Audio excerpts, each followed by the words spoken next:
Hi, we are going to start our new chapter, chapter number 6. Okay, as you know, we have started the MCQ series. Now we are doing chapter number 6. This is the class metric inheritance. ठीक है, अब बहुत student को पता चला है कि हम जो आज चैप्टर कर रहे हैं वो है चैप्टर नंबर 6 जिसका नाम है इनहेरिटेंस. ठीक है, इंशाल्लाह हम थोड़े टाइम में ये कंप्लीट कर जाएंगे. हर 9 क्लास और मैट्रिक क्लास में 9 चैप्टर हैं. जैसे ये कंप्लीट हो जाएगा इंशाल्लाह हम कोशिश करेंगे तो हम फर्स्ट इंटरव्यू करेंगे. ठीक है, जो हर एग्ज़ाम के लिए मोस्ट इम्पॉर्टेंट है, जैसे कि 9th और मैट्रिक वाले के एग्ज़ाम हो रहे हैं उसके लिए भी इम्पोर्टेंट है, और SST के लिए भी इम्पोर्टेंट है, और SS के लिए भी इम्पोर्टेंट है. और ये जो बायोलॉजी होता है ये जनरल साइंस कैटेगरी में भी आता है. तो मोस्टली ये जो है ना, जो बायोलॉजी मोस्ट इम्पॉर्टेंट सब्जेक्ट है देन अदर्स. ओके, ठीक हो, तो हम चलते हैं अपनी सीरीज़ पे, MCQ सीरीज़ पे. आपको पता है कि हम जो MCQ सीरीज़ कर रहे हैं वो बुक्स से एक्स्ट्रा हैं. ठीक है, कि बुक्स के अंदर 9 और 10 दिए जाते हैं. हम जो कर रहे हैं ना वो इंशाल्लाह बुक्स से एक्स्ट्रा भी हैं, मोस्ट इम्पॉर्टेंट भी हैं. जैसे कि branch of biology which deal with study of heredity और वेरिएशन. हेरिडिटी वेरिएशन की स्टडी को क्या कहा जाता है? तो जेनेटिक्स. सिंपल की बात है. The way in which gene transmit the characteristic from parents two of spring. Parents से ऑफ स्प्रिंग तक जो भी चेंजिंग आए उसको हम इनहेरिटेंस कहते हैं. पेरेंट्स से वो मिलकर जुलकर अपने पेरेंट्स से वो speaking, way of talking, way of behaviour. ठीक है, 2 or more similar chromosomes in a cell which are similar in shape, size, in the position known as homologous. Okay, now the chemical material for chromosomes are chromatins. The outer part of DNA and helix made up of sugar phosphate known as upright. Most important question है ये वाला. Outer part DNA का जो बना होता है sugar और phosphate उसको हम अपराइट भी कहते हैं. The small segment of the DNA which information code to one protein, this is called a gene. Simple का क्वेश्चन है. Small part of segment of DNA which information coded the protein, this is called a gene. The exact duplication copy of gene, this is called a replication. Now if both parents are donate the same factors, the characters is called homozygous. ठीक है, genetic conditions of a trait की जो genetic condition होती है उसको हम genotype कहते हैं. सिंपल का क्वेश्चन भाई. ये 9 क्वेश्चन दिए गए थे. चैप्टर नंबर 6 इनहेरिटेंस चैप्टर था क्लास मैट्रिक का. जो ये अभी मैं करवा रहा हूँ वो हमारे एक्स्ट्रा हैं. ठीक है, कोशिश करते हैं इस एक्स्ट्रा को कंप्लीट करते हैं. The characters of parents offspring to resemble with their parents, उसको हमें हेरिडिटी कहते हैं. Living things which when produced exactly sexually their offspring neither resemble exactly with one another with their parents, the difference, this is called variation. वो बच्चा जो अपने parents से resemble ना हो सके उसको हम क्या कहते हैं? वेरिएशन कहते हैं.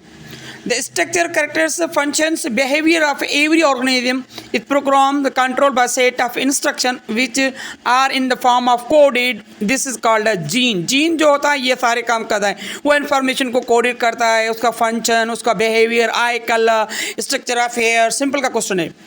Each kind of organism is specific number of chromosomes. हर जानदार के अंदर, हर स्पीशीज के अंदर जो नंबर ऑफ क्रोमोसोम होता है ना वो तो फिक्स होता है भाई. All humans consent 2 set of क्या होते हैं भाई? क्रोमोसोम. 23 और 23 2 पेयर ऑफ क्रोमोसोम होते हैं. इसको हम क्या कहते हैं? 3 and 3 6 2 and 2 4 मीन 24 क्रोमोसोम हर बंदे के अंदर हैं, चाहे वो मेन हो चाहे वो वोमेन. क्या है भाई? Chromatins of nucleoprotein, deoxyribonucleoprotein, the compose of the chromosomes of DNA and histone protein का बना होता है भाई.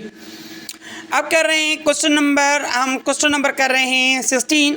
The deoxyribonucleic acid the made up of billions of units होते हैं, उसको हम कहते हैं डीऑक्सीराइबोस न्यूक्लियस कहते हैं. ठीक है, विच करेक्ट स्टेटमेंट, इसके बता के सारी स्टेटमेंट नहीं पढ़ेंगे तो आप पढ़ सकते हैं मोबाइल को स्टॉप करके वीडियो के. तो मैं पढ़ रहा हूँ, वो सही आंसर है इसका. Histone is positively charge while DNA negative charge. Histone पे पॉजिटिव चार्ज होती है और DNA पे नेगेटिव चार्ज होती है मेरे भाई. अब क्या हो रहा है, ठीक है, नेक्स्ट से हमारा क्वेश्चन नंबर 18 है, the beads of the histone DNA protein, उसको हम न्यूक्लियोसोम कहते हैं, ठीक है। जो बीट्स होती है जिसको हम तस्वीर कहते हैं, ये बीट्स होती है, इसके जो ये वाले होते हैं हिस्टोन प्रोटीन न्यूक्लियोसोम कहते हैं। The inner part of DNA the paired with nitrogenous base, this is called rungs कहते हैं उसको, रंग्स। जो आउटर पार्ट था, ठीक है, ये इनर पार्ट है। Both helix complementary angle each other which are held together, this is called hydrogen bond. Most important question है। उनके बाद ये, उसके बाद ये it is the basic unit of biological information, gene के पास होता है भाई। उसके बाद question number 20, correct the sequence. आप ये स्टॉप करके सारे पढ़े, मैं एक पढ़ रहा हूँ। Each gene is located on specific position of a chromosome, this is का gene locus. Most important question है ये वाला। कह रहा है कि जीन जी जो पोजीशन होती है स्पेसिफिक क्रोमोसोम होती है, उसको हम लोकस कहते हैं। उसके बाद क्वेश्चन 23 है, कह रहा है genetic variation give rise to are more alternative form of a gene known as allele भी कहते हैं, एलोट्रोप फॉर्म भी कहते हैं। ये मोस्ट इंपॉर्टेंट है भाई। The process the copying of DNA information known to mRNA, DNA की कॉपी कर रहा है, अभी एमआरएनए जा रहा है, तो उसको हम कहते हैं ट्रांसक्रिप्शन। मोस्ट इंपॉर्टेंट है भाई मेरे ये वाला क्वेश्चन, ट्रांसक्रिप्शन। एक होता है ट्रांसलेशन, वो आगे भी पढ़ेंगे, अब ये सिर्फ एक याद करना है, ट्रांसक्रिप्शन। ट्रांसक्रिप्शन में डीएनए इन्फॉर्मेशन अपनी क्या करता है भाई, एमआरएनए को भेजता है। द फादर ऑफ जेनेटिक्स किसको कहते हैं, मोस्ट इंपॉर्टेंट, किसको कहते हैं भाई, किसको कहते हैं, जॉन मॉडल। इसका क्रिक जॉन मॉडल, ठीक है, इसका नाम जॉन मेंडल याद करें, मेंडल इसको कहते हैं, मेंडल है इसका। Both parents donate the different factors of allele of a trait. The organism are individually different factor known as heterozygous. जाहिर की बात है, different है तो different ही होगा। The factors which are expression in the makes expression of other factors heterozygous is said to be dominant कहेंगे भाई। Question number 28 है, the physical appearance of a trait on basis of inheritance gene known as a phenotype, ठीक है। उसके बाद है हमारा member of one pair of gene separate from each other differing the gametes known as the Mendel law of independence, आप इसको पढ़ सकते हैं। ड्यू टू द प्रेजेंस और absence of specific antigens on surface of RBC they are 4 phenotype. ये 2 भी नहीं है, ये भी गलत है, ये भी गलत है। इसका जवाब सही है होगा 4 फिनोटाइप्स। क्वेश्चन नंबर 31 की बात हो रही है, the blood group which we donate most, वो होता है ओ, ब्लड ओ होता है, मैं जो डोनेट ज़्यादा करते हैं भाईजान।